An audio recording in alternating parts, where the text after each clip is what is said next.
अस्सलाम वालेकुम। आज इस वीडियो में बैगन के फूल के बारे में, बैगन के फल के बारे में थोड़ा हम लोग देखेंगे कि बैगन में फूल क्यों झड़ते हैं। टमाटर में भी फूल झड़ते हैं, ज़्यादा फूल झड़ते हैं टमाटर में, बैगन में, मैंगो में फूल झड़ते हैं। बैगन, मुख्य रूप से बैगन के बारे में हम लोग देखेंगे इस वीडियो में। बैगन एक गर्म जलवायु की फसल है, सब्जी है। सब्जी के रूप में बैगन बड़ी ही अच्छी सब्जी मानी जाती है, पौष्टिक मानी जाती है। पहाड़ों पर इसकी खेती वर्ष भर की जा सकती है। मैदानों में इसकी खेती जुलाई से अगस्त तक की करते हैं, रुपाई करते हैं। इसके लिए जलवायु 21 से 31 डिग्री सेल्सियस टेम्परेचर की ज़रूरत पड़ती है। पाला को यह सहन नहीं कर सकता।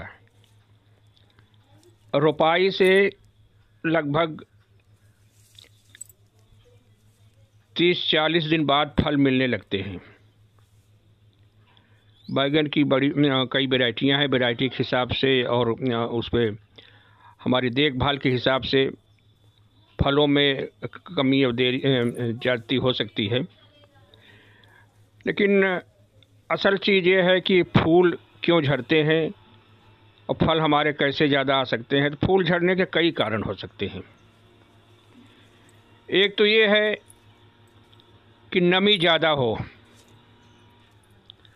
हमारे फसल में नमी ज़्यादा है तो उसकी ग्रोथ ज़्यादा होगी और फूल वेजिटेटिव ग्रोथ होगी और फूल गिरने लगेंगे, फूल लगेंगे। दूसरी चीज़, एक गिरने का कारण और हो सकता है पॉलिनेशन। जैसे एक फूल में तो एक ही फूल होता है, कंबाइन फूल होता है, इसमें नर और मादा दोनों पार्ट होते हैं। अगर किसी वजह से पॉलिनेशन नहीं हो गया तो फूल अनफर्टाइल है तो फिर वो गिर जाता है। तीसरी चीज़ ये है, जो मेन कारण है, न्यूट्रिएंट की कमी। न्यूट्रिएंट की कमी जैसे लोहा, मैग्नीशियम, पोटेशियम, मेन रूप से बोरान की कमी हो गई तो इसमें फूल जल्दी गिरते हैं। बोरान की कमी से फल फटने भी लगते हैं और फूल गिरते भी हैं।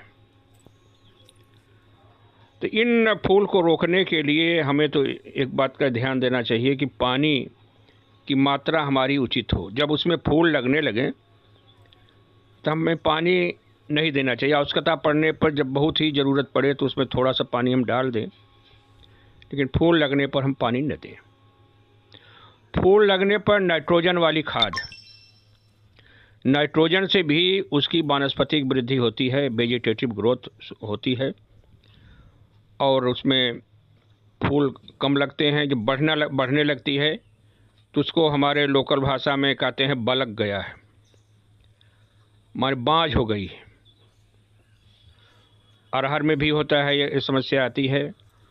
बैगन में, टमाटर में अगर नाइट्रोजन ज़्यादा दे दिया गया तो हरित ज़्यादा होगी, देखने में तो बड़ी अच्छी लगेगी, फसल हमारी बहुत अच्छी है, लेकिन फूल उसमें कम आएंगे।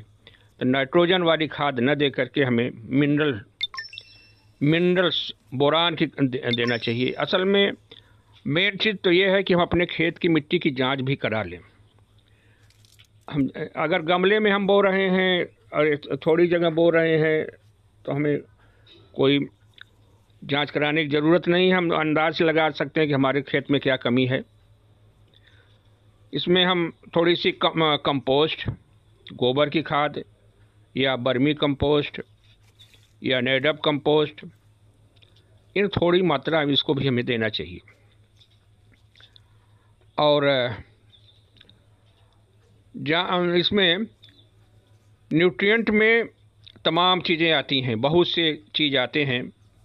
कंपनियां बहुत हो गई हैं, जितनी भी हैं जो भी बना रही हैं, जिसमें कि बोरान मिल जाए, पोटेशियम, आयरन, ये सब मल्टीप्लस करके आता है। बहुत सी दवाएं आती हैं, तो इनको भी हमें थोड़ा सा डालना चाहिए। फूल आने पर अगर हमारे फूल झड़ने की ज़्यादा समस्या है तो कोई हमें उसमें वर्धक हार्मोन, इसका नेफ्थलीन एस्टिक एसिड या और कोई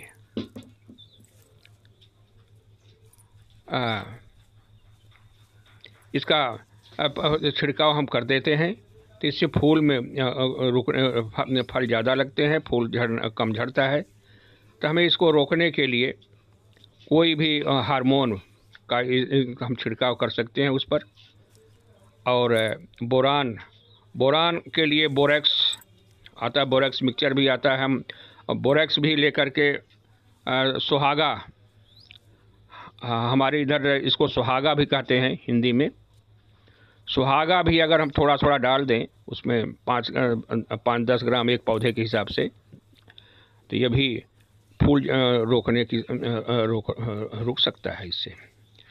तो इस तरह से हम एक तो फूल लगते समय सिंचाई कम करें, खाद हमें नाइट्रोजन वाली खाद न दें, और ये मिनरल्स,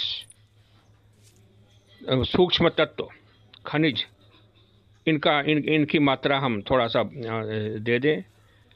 और हो सके तो हम किसी वर्धक का इस पर छिड़काव कर दें, हार्मोन का, जिससे कि फूल रुक जाते हैं और फल भी हमारे अच्छे और बढ़िया लगते हैं।